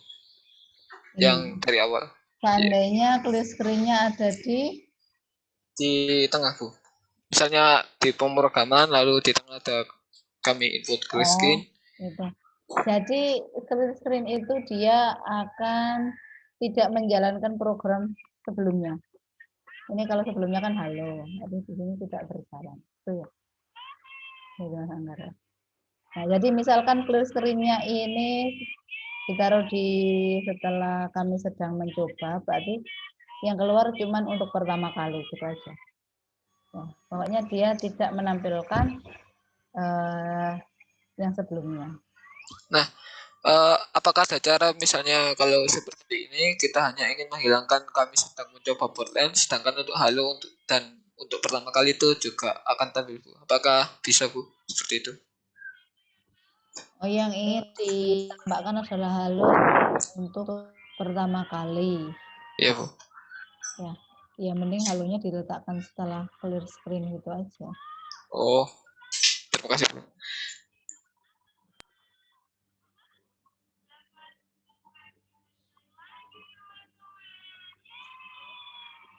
Ada lagi pertanyaan? Saya, Bu. Ya, sebutkan namanya. Saya, Bu. Saya Muhammad Fala, Bu. Saya ingin bertanya terkait itu, apa namanya, lambang percabangan, Bu, yang belah ketupat itu. Apakah cabangnya itu selalu 2, Bu? Atau bisa 3 atau lebih, Bu? Harusnya selalu 2 ya kan? Jawabannya kan true false atau yes no. Gitu. Oh ya, baik, Bu. Terima kasih. Jadi nggak bisa 3 ya? Kayaknya nggak bisa 3 nanti. Iya, Bu. Iya, baik. Terima kasih. Kalau 3 mungkin ya opsi ya. Kalau ini ya, sekali lagi ini harus step by step. Satu-satu.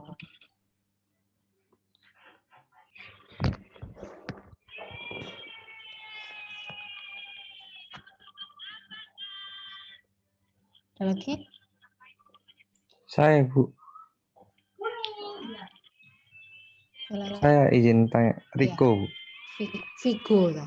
Riko. Oh, Riko. Ya.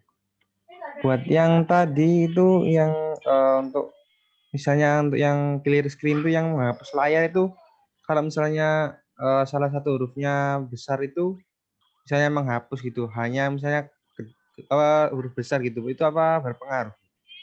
Huruf besar. Apa yang huruf besar? Perintahnya gitu Bu. Nggak, Saya jangan clear. error. Oh, berarti menghapus layar itu harus huruf kecil semua gitu. Iya. Ya, terima kasih Bu.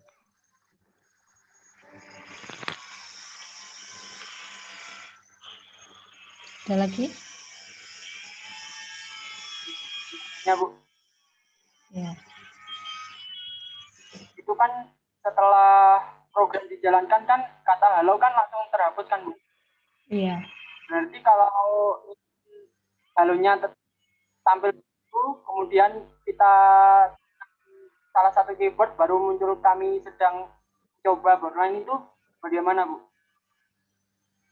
Gimana? Diulang lagi. Halonya muncul lalu? Kan pertama halonya muncul terus langsung terhapus kan Bu. Kemudian kami sedang mencoba bermain itu yang muncul. Kalau programnya diganti halo dulu muncul, baru kita pencet enter, terus munculnya bermain itu bagaimana Bu? Enggak langsung semuanya ya. Halo dulu, kemudian enter. Oh, kalau ini tahu saya enggak bisa ya. Kalau output ya langsung keluar gitu. Kecuali kalau tadi ya input itu bisa gitu di enter. Kalau gate-nya ditaruh di tengah itu gimana Bu? Bisa apa tidak Bu? Ya kita coba ya.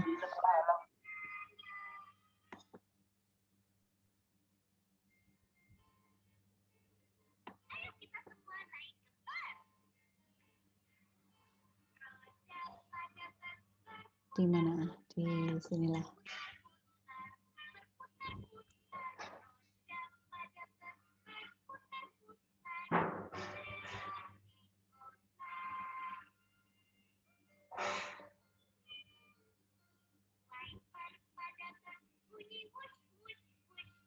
Nah, saya 2, 10. Enggak keluar ya. Enggak keluar outputnya. Coba dilihat GTC-nya saya arahkan di sini. Berarti dia screen-nya hanya sampai sini. Inputnya saja. 2, kemudian 10. Sudah enggak ada output. Ya. Kalau seandainya saya taruh di sini. Setelah proses, tetapi sebelum output, sebelum menampilkan output.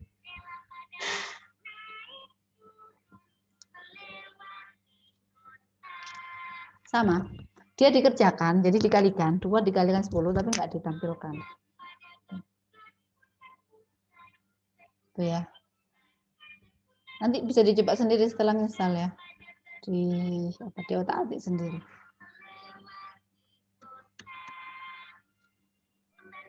Ada lagi? Ini tadi siapa? Syahri ya? Halo? Iya, Syahri ya?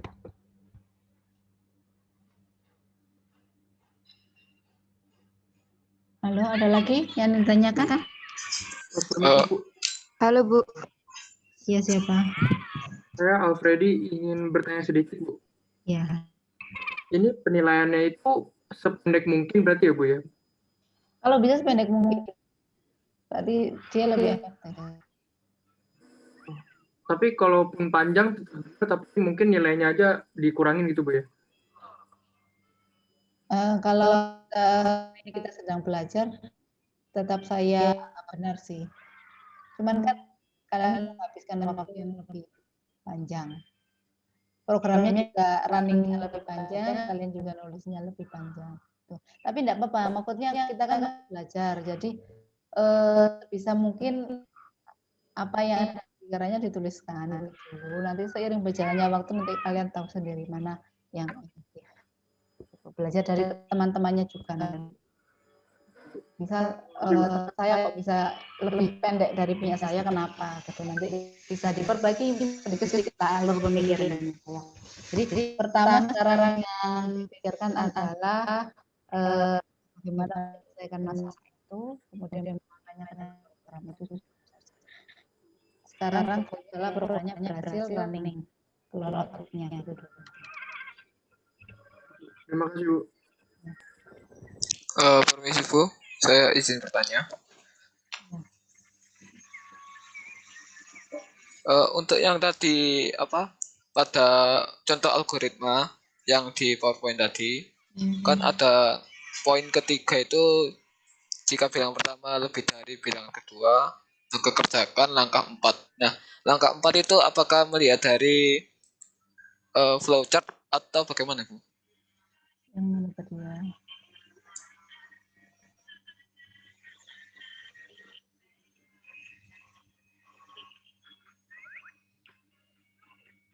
Ini ya? Oh, bukan. Ini. Bukan, Bu. Oh, lebih ke atas kalau nggak saya. Yang itu, Bu. Iya. Saya kerjakan langkah 4, ya. Langkah 4-nya adalah ini print A. Kalau tidak langsung ke 5 gitu maksudnya yang ini, ya.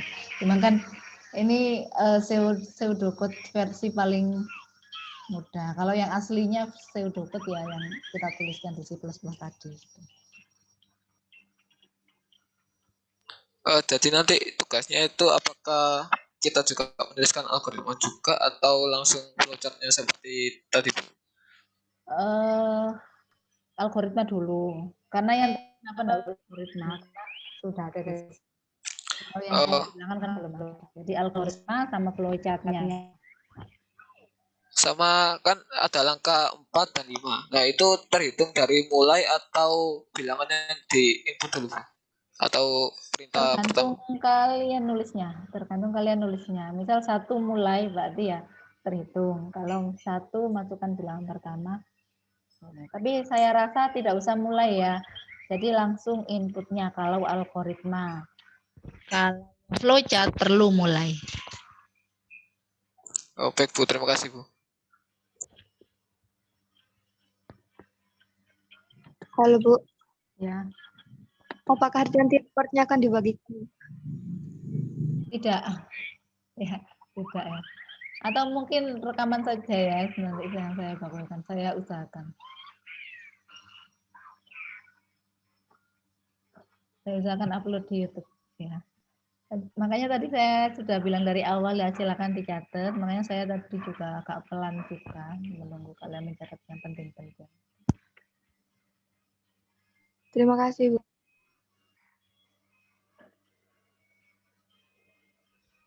Ada lagi? Sudah ya saya rasa ya. Sudah hampir jam 5 ini. Ya, teman-temannya yang belum sholat.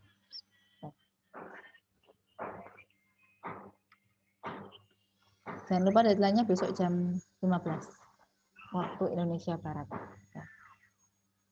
Stop here dulu. Mari kita tutup pertemuan ini dengan bacaan doa menurut agama dan masing-masing. Berdoa bisa dimulai.